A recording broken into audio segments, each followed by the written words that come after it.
ईश्वरो गुरुरात्मेति मूर्तिभेद विभागिने व्योमवद् व्याप्तदेहाय दक्षिणामूर्तये नमः। दक्षिणामूर्तये नमः। आज हम सबके 21 दिवसीय आध्यात्मिक साधना के 5वें दिन आप सभी प्रिय आत्मजनों को मैं आत्मिक प्रणाम करते हुए आप सभी का आज इस ऑडियो सत्संग के द्वारा हार्दिक स्वागत करता हूँ। समय बीत रहा है। आज हमारा साधना में हम 5वें दिन पहुँच गए। समय कितनी तेजी से बीत रहा है, इस समय को कोई रोक नहीं सकता। समय देखते देखते हमारे हाथ से फिसल कर चला जाता है। ये जो नाजुक समय का दौर चल रहा है, इसमें हमें समय की कीमत पहचाननी चाहिए। ये सही बात है कि इस नाजुक दौर में हमें अपने शरीर की स्वास्थ्य की रक्षा करनी है। आप सभी प्रिय आत्मजनों से विनम्र प्रार्थना है, आप सभी अपने अपने घरों में ही रहें और अपना शरीर का, मन का खूब अच्छी तरह ख्याल रखें।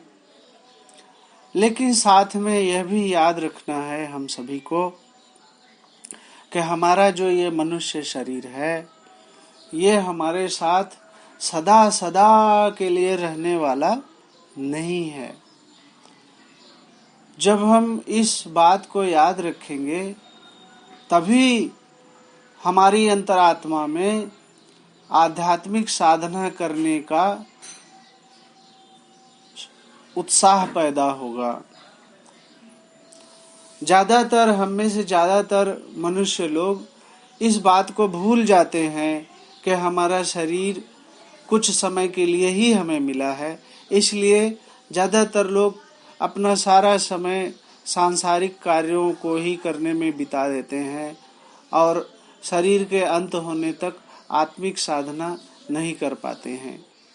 ऐसा ही गीता के 7वें अध्याय के 3 श्लोक में भगवान श्री कृष्ण कहते हैं, मनुष्यानां सहस्रेषु कश्चित् यतति सिद्धयः यततानां च सिद्धानां कश्चित् मां वेति तत्वतः। अर्थात मनुष्यानां सहस्रेषु, हजारों लाखों मनुष्यों में से कश्चित् यतति सिद्धयः, कोई एक्का दुक्का बिरला ही है जो मनुष्य जीवन की परम सिद्धि को प्राप्त करने के लिए यत्न करता है, यानी कि साधना करता है। और अगले लाइन में भगवान कह रहे हैं, यतता नाम अपि सिद्धा नाम कश्चित् माम वेति तत्वतः। और ऐसे बहुत सारे मनुष्य जो कि साधना में प्रयासरत भी हैं, उनमें उन हजारों में से भी कोई कोई है जो मुझे तत्व रूप से प्राप्त कर पाता है। ऐसा भगवान ने क्यों कहा? क्योंकि हम सब लोगों में ज्यादातर ये बात प्रचलित है कि यदि हम ईश्वर की, भगवान की किसी उनके साकार रूप की आराधना करते हैं या उनकी भक्ति ऐसे मन से करते हैं या उन भगवान को याद कर लेते हैं या भगवान के किसी नाम का जप कर लेते हैं, तो बस हो गई हमारी भक्ति। ये भक्ति सच्ची भक्ति नहीं है। ऐसा क्यों? क्योंकि भगवान श्री कृष्ण स्वयं गीता में ही अध्याय 9 के 24वें श्लोक में कहते हैं, अहम ही सर्व यज्ञानाम भोक्ता च प्रभुरेव च न तु माम अभिजानन्ति तत्त्वेनात् अश्चवन्ति ते। भगवान कह रहे हैं कि अहम ही सर्व यज्ञानां भोक्ता च, मैं ही सभी प्रकार की यज्ञ यानी कि सभी प्रकार की भक्ति का भोक्ता हूँ। सभी प्रकार की भक्ति मुझ तक ही पहुँच रही है। जो लोग भी मेरा साकार रूप से भक्ति कर रहे हैं या नाम सिमरन कर रहे हैं, वो मुझ तक पहुँच अवश्य रही है, क्योंकि प्रभुरेव च, मैं ही प्रभु हूँ, मैं ही परमात्मा हूँ। लेकिन अगले लाइन में कह रहे हैं न तु माम अभिजानन्ति, लेकिन वो भक्ति करते हुए भी तत्वेनात्, मुझे तत्व रूप से नहीं जान पाते हैं, या मुझे तत्व रूप से, परमात्मा को तत्व रूप से जानने का प्रयास नहीं करते हैं। इसलिए अश्चवन्तिते, वह बार बार गिर जाते हैं, बार बार इसी भवसागर में जन्म ले लेते हैं और मृत्यु जन्म मृत्यु इसी चक्र में फंसे रहते हैं। तो भगवान कहना क्या चाहते हैं कि हम में से हर एक मनुष्य को साधना अवश्य करनी चाहिए, भक्ति साधना अवश्य करनी चाहिए, लेकिन उस भक्ति साधना में हमें करना क्या चाहिए? परमात्मा के तत्व स्वरूप को जानने का प्रयास करना चाहिए। अब परमात्मा के तत्व स्वरूप को हम कैसे जानें? हम में से ज्यादातर लोग ये मान लेते हैं कि परमात्मा का ज्ञान तो जो बहुत हिमालय की गुफाओं में बैठ करके या ऋषियों मुनियों और बैरागी सन्यासी हो करके जो साधना कर रहे हैं, केवल परमात्मा के तत्व स्वरूप का ज्ञान केवल उन्हीं हो सकता है। ऐसी बात सही नहीं है। भगवान ने गीता में हम सब के लिए परमात्मा के तत्व स्वरूप को जानना बहुत ही आसान कर दिया। भगवान अत्यंत कृपा करते हुए, मानव जाति पर अत्यंत करुणा करते हुए अपने तत्व स्वरूप को गीता में बता दिया। भगवान गीता के 10वें अध्याय के 20वें श्लोक में कहते हैं, अहम आत्मा गुणाकेश सर्वभूताशय स्थितः। अहम आत्मा गुणाकेश सर्वभूताशय स्थितः। अहम आदिः च मध्यम च भूतानाम अंत एव च। कह रहे हैं कि हे गुणाकेश, अर्जुन को गुणाकेश कह रहे हैं। गुणाकेश का मतलब है जो अपने अज्ञान से मुक्त होने के लिए साधनरत है, अपने असली स्वरूप के अज्ञान से मुक्त हो जाने के लिए जो साधना कर रहा है, उससे भगवान कह रहे हैं अहम आत्मा, मैं आत्मा हूँ, सर्वभूताशय स्थित, सभी जीवों के अंतरात्मा के रूप में जो चैतन्य स्वरूप आत्म स्वरूप स्थित है, मैं, हे अर्जुन, मैं वही आत्म स्वरूप हूँ। और उसकी पहचान करने के लिए क्या बताया कि अहम आदिश्च मध्यम च भूतानाम अंत एव च। जो भी भूतानाम यानी कि जो जीव हैं, जीव जो शरीरधारी जीव हैं, जब तक शरीरधारी जीव, जो भी शरीरधारी जीव है, उसके आदि में भी मैं आत्म चेतन स्वरूप से विद्यमान हूँ, और जब तक वह शरीर जीवित है, मैं पूरे समय तक उस शरीर के आधार में चैतन्य आत्म स्वरूप से स्थित हूँ। और जब वह शरीर मिट जाता है, उस जीवधारी शरीरधारी जीव का अंत हो जाता है, तब भी मैं आत्म चैतन्य स्वरूप से नित्य निरंतर कायम रहता हूँ। अब भगवान ने जो अपने आत्म स्वरूप को, तत्व रूप को बताया, उसे हम इस श्लोक के माध्यम से कैसे जाने? तो सबसे पहले मैं ये कहना चाह रहा था कि भगवान की सच्ची भक्ति क्या है? भगवान के तत्व स्वरूप को जानना ही सच्ची भक्ति है। अब तत्व स्वरूप यहाँ भगवान ने अपना बताया कि मैं शरीर के आधार में, सभी शरीरों के आधार में जो चेतन आत्मा विद्यमान है वही मेरा स्वरूप है। अब हम आप इसको कैसे देखें? इसको देखने के लिए हमें सबसे पहले अभी यहीं पे करना है, इसी श्रवण के साथ ही करना है। जहां भी आप सभी बैठे हैं, अपने शरीर पर ध्यान दीजिएगा। जैसा कि हमने पहले यह बात किया हुआ है, आपका जो शरीर है, अपना ध्यान अपने शरीर पर ले जाइए, पूरे शरीर में ले जाइए। आप ये स्वयं अनुभव करेंगे कि आपका पूरा शरीर जीवंत है। उस शरीर के जीवंत होने का अनुभव आपको इस समय हो रहा होगा, और उस शरीर में जो जीवन शक्ति है वह अपने चेतन होने के अनुभव के माध्यम से आपको अनुभव हो रहा होगा इस समय। भगवान की कृपा से हम सभी इस शरीर को जीवन देने वाले चेतन तत्व हैं। अपने इस चेतन तत्व को अनुभव करना है।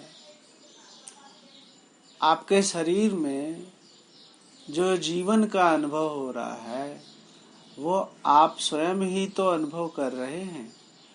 शरीर तो जीवन का अनुभव नहीं कर रहा है, शरीर जीवित है खाली।